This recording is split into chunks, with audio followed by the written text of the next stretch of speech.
سلام علیکم. سلام علیکم. جی وعلیکم السلام. کیسے ہیں بھائی صاحب؟ ٹھیک ہے خیریت سے ہیں؟ کیسے ہیں بھائی؟ کہاں سے فون کر رہے ہیں؟ الحمدللہ. میں مصور حسین ملتان پاکستان سے. خدا آپ کو عزت دے میرے بھائی. کیسے ہیں آپ؟ خیریت سے ہیں؟ حکم کریں. بات یہ پوچھنا تھی کہ موضوع کے اعتبار سے بھی رسول اللہ صلی اللہ علیہ وآلہ وسلم نے حضرت علی کو تنبیہات کی اور کچھ مشورے دیے کہ آپ کے جانے کے بعد تلوار نہیں اٹھانی کس کس مقام پہ. پھر خصوص یہ بی بی کی شہادت کا جو واقعہ ہے، دروازے کا جلانا اور یہ سارا واقعہ سورہ کریم میں اللہ تبارک و تعالی نبی کی 2 بیویوں کو جھڑک رہا ہے اور کوئی لکی چھپی بات بھی نہیں ہے. وہ 2 بیویاں کون ہیں؟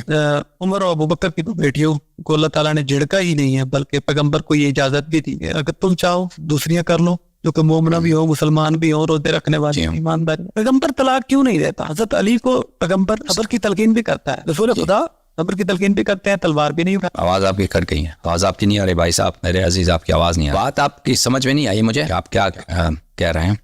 آپ دوبارہ کال کیجئے تو پتہ چلے کہ آپ کہنا کیا چاہتے ہیں، کہ بات آپ کی کامل نہیں ہوئی. شاید مجھے نہیں معلوم. آپ سوال کر رہے ہیں کہ رسول پاک صلی اللہ علیہ وسلم نے طلاق کیوں نہیں دیا، یہ سوال ہے یا آپ استدلال کر رہے تھے؟ مجھے پتہ نہیں چلا. لہذا مجھے نہیں معلوم. اگر سوال ہے تو میں جواب دوں، اگر سوال نہیں ہے تو بہرحال میں آپ لوگوں کی خدمت میں ہوں. کسی نے کال کرنا ہے تو کال کیجئے. السلام علیکم. جی بھائی. جی وعلیکم السلام.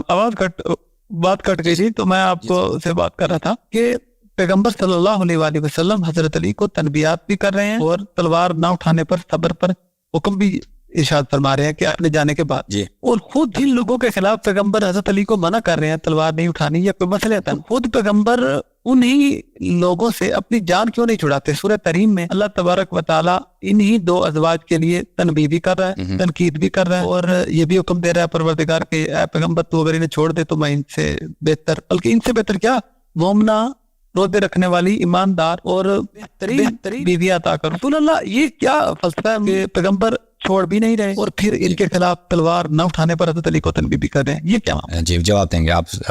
سن لیجئے ٹھیک ہے، سن لیجئے. جی آن لائن دیں گے. ہاں دیں گے جواب دیں گے آپ. ٹھیک ہے، بہت مہربانی آپ کی.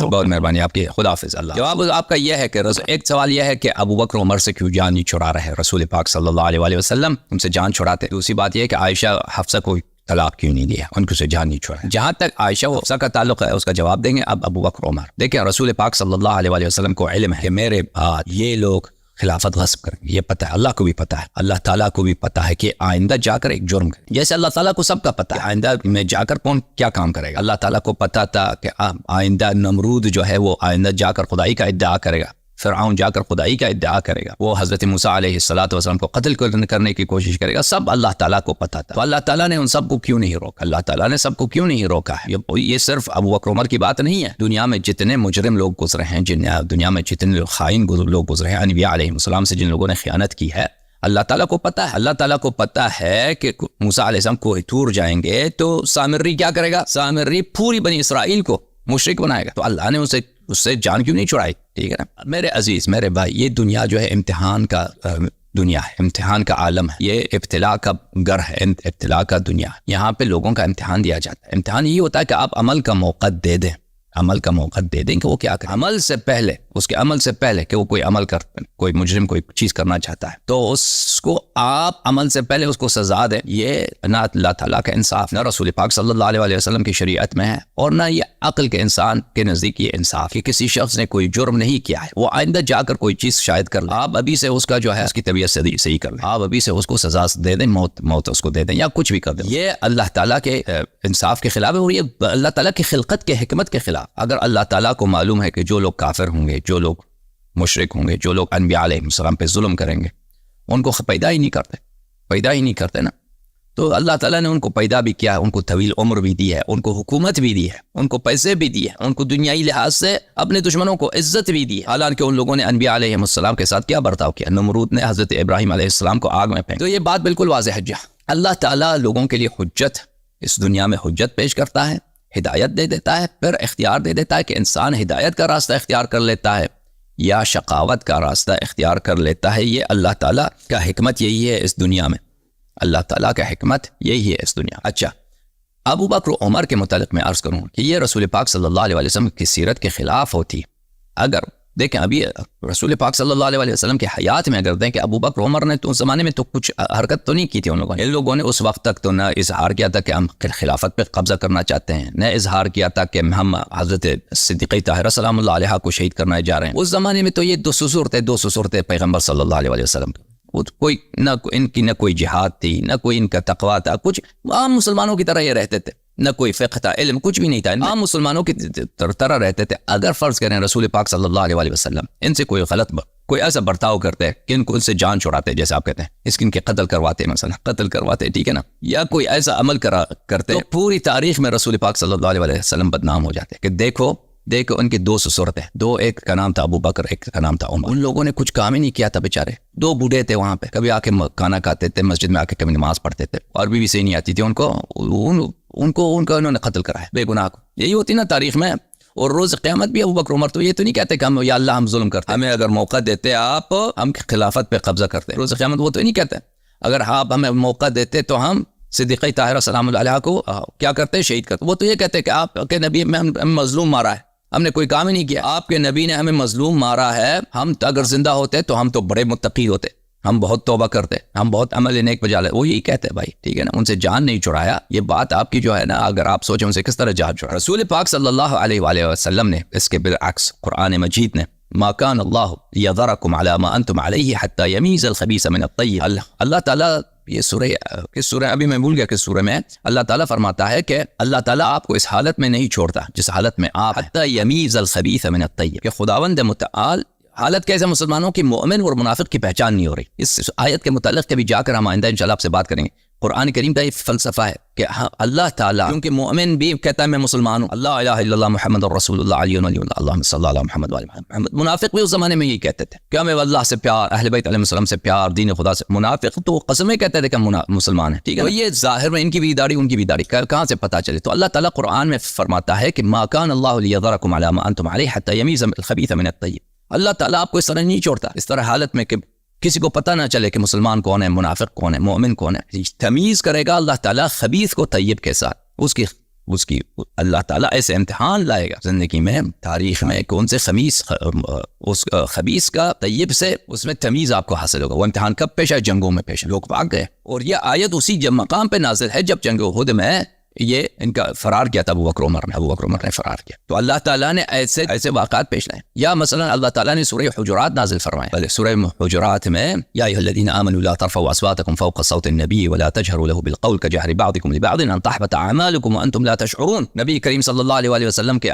پہ آواز نہ اٹھاؤ، اگر آواز اٹھاؤ گے تو تمہارے سارے اعمال حبط ہو جائیں گے، ہمارے سارے اعمال نیست ہو جائیں گے، اور آپ کو پتہ بھی نہیں ہوگا۔ اور سب مسلمانوں کا اجماع ہے کہ آیت ابو بکر عمر کے شان میں نازل ہوئی، یعنی ابو بکر عمر کی اعمال سب حبط ہو گئے ہیں، اللہ تعالیٰ نے بتا دیا ہے ان کے آئندہ جو جرم کریں گے اس کے متعلق آپ تو کسی کو سزا نہیں دے سکتے، لیکن وہی رسول پاک صلی اللہ علیہ وسلم کے حیات اطہر میں ان کے جو جرم صادر ہوئے تھے، جو جریمے صادر ہوئے تھے، جو غلط کارنامے تھے ابو بکر عمر کے، ان کے قرآن نے شہادت دی ہے، اب اس کے متعلق مسلمانوں کو، عام مسلمانوں کو، شیعوں کو نہیں معلوم بیچاروں کو، ہم آئندہ جا کر بات کریں گے۔ اللہ تعالیٰ نے خوب بتایا ہے قرآن میں، سنت میں خوب بتایا ہے کہ مسلمان مومن کون ہے صحابہ میں، اور منافق کون ہے، اور ان منافقین کے سر فہرست یہی غاصبین فدق ہیں، غاصبین۔ اب یہ بحث انشاءاللہ آئندہ جا کر اس کو تفصیل سے آپ کے سامنے پیش کریں گے۔ لہذا جہاں تک رسول پاک صلی اللہ علیہ وسلم کا تعلق ہے، وہ کسی پہ ظلم نہیں کر سکتے، لیکن وہ بتا سکتے ہیں کہ دیکھو یہ لوگ جو جنگ سے فرار ہوئے ہیں یہ غیر مومن ہے، یہ مسلمان نہیں ہے، یہ بظاہر مسلمان یا حقیقتاً منافق ہے۔ یا جن لوگوں نے اپنی بے عزتی کی ہے رسول پاک صلی اللہ علیہ وسلم کی، جسارت کی ہے ان سے، بے حرمتی کی ہے، یہ مسلمان ہی نہیں۔ اور ابو بکر عمر اس کے مرتکب ہوئے ہیں، قرآن میں موجود ہے، بخاری میں موجود ہے، ہم انشاءاللہ اس پہ مناظرے کیے، ہم نے اس سے بہت مناظرے کیے، اور اس کے ابو بکر کے عمر کے اور بھی بے احترامیاں ہیں، جسارتیں ہیں رسول پاک صلی اللہ علیہ وسلم سے، وہ بھی آپ کو بتائیں گے انشاءاللہ تبارک و تعالی۔ لہذا اگر کوئی شخص با انصاف ہو تو اس کو پتہ ہے کہ رسول پاک صلی اللہ علیہ وسلم سے جان چھڑا چکے ہیں بغیر کسی پہ ظلم کیے ہوئے، بغیر کسی۔ اب عائشہ کی بات تو میرے عزیز، ایک شخص اپنی بیوی کو کیوں طلاق نہیں دیتا اس کو معلوم، اس کے جو مصلحتیں اس کے ذہن میں، جو فوائد اس کے ذہن میں، وہ جانتا ہے۔ لیکن اگر آپ سورہ تحریم جس کی طرف آپ نے خود اشارہ کیا ہے، ضرب اللہ مثلا للذین کفروا امرأة نوح وامرأة لوط كانتا تحت عبدين من عبادنا صالحين فخانتاهما فلم يغني عنهما من الله شيئا وقيل ادخلا النار مع الداخلين۔ ٹھیک ہے نا، یہ اللہ کی جانب سے قرآن نے طلاق دی ہے، طلاق سے بدتر بھی ہے اللہ کا. اللہ تمہارے نزدیک فرمایا ضرب اللہ مثلا، خدا مثل دیتا ہے آپ کفار کا. ضرب اللہ مثلا للذین کفروا، قرآن کفار کے لیے اگر مثال دیا جائے، کفار کے کفر کے لیے مثال دیا جائے تو کس کی مثال دیتے ہیں؟ نمرود کی مثال دیتے ہیں، فرعون کی مثال دیتے ہیں، ابو لہب کی مثال دیتے ہیں، ابو جہل کی مثال دیتے ہیں. کس کی مثال دیتا ہے؟ قرآن. ضرب اللہ مثلا. اور سب مسلمانوں کا اجماع ہے کہ آیت ابو عائشہ و حفصہ کی شان میں نازل ہوئی ہے. میرے عزیز، اللہ نے جان چڑھایا ان سے. مسلمان نہیں سمجھتے نا، مسلمان جب ایمان نہیں رکھتے تو کیا کریں؟ جان چڑھایا ہے. ضرب اللہ مثلا للذین کفروا امرأة نوح وامرأة لوط كانتا تحت عبدین من عبادنا. یہ فخر رازی اپنی تفسیر میں، زمخشری اپنی کشاف میں، مختلف علماء کہتے ہیں کہ یہ جو ہے ایک رمز ہے. امرأة نوح و امرأة لوط یہ کنایہ ہے. کنایہ کس کو بولتے ہیں؟ ہم کہتے ہیں کنایہ مقصود کچھ اور ہوتا ہے، الفاظ کچھ اور ہوتے ہیں. کنایہ اسی کو بولتے ہیں نا، کہتے ہیں مقصود کچھ اور ہوتا ہے، الفاظ کچھ اور ہوتے ہیں. مقصود عائشہ و حفصہ ہے. علماء کا، سب علماء کا قول ہے کہ مقصود اس آیت میں عائشہ و حفصہ ہے. حقیقت میں مراد کون ہے؟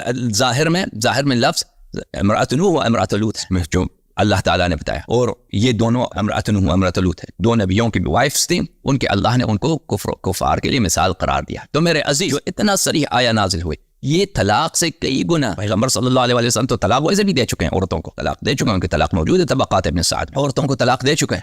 لیکن اگر یہ طلاق سے کئی گنا زیادہ ہے. طلاق سے اس کی صراحت، کیونکہ اگر صرف طلاق دے دیتے تو وہ قید بعد میں یہ بنا سکتے تھے کہ کوئی ایسا توجیہ کر دیتا ہے کہ الٹا رسول پاک صلی اللہ علیہ وسلم پہ کیا کرتے ہیں؟ الزام ان پہ آ جاتا ہے. ان لوگوں کا تو طریقہ کار یہی ہے کہ کہیں بھی تان آتا ہو تو اس کو پلٹا دیتے ہیں رسول پاک صلی اللہ علیہ وسلم کی طرف. ٹھیک ہے نا، کہ اس طرح کے کئی واقعات ہیں، اگر آپ ان کے کتب میں پڑھیے کہ الٹا رسول پاک صلی اللہ علیہ وسلم کو یہ اس کی طرف ٹان پہلا. مثلا رسول پاک صلی اللہ علیہ وسلم عمر کے درمیان کوئی بات ہوتی ہے، قرآن کی وحی نازل ہوتی ہے، رسول پاک صلی اللہ علیہ وسلم کی تائید میں نہیں، عمر کی تائید میں. اس طرح کئی ان کے پاس احادیث ہیں. اگر صرف طلاق کی بات ہوتی تو وہ رسول پاک صلی اللہ علیہ وسلم کو معلوم ہے کہ اگر میں مثلا اگر طلاق دوں، شاید یہ بعد میں ایسی سازشیں کر دیں دشمنوں کے ساتھ رسول پاک صلی اللہ علیہ وسلم کو بدنام کرنے کے لیے.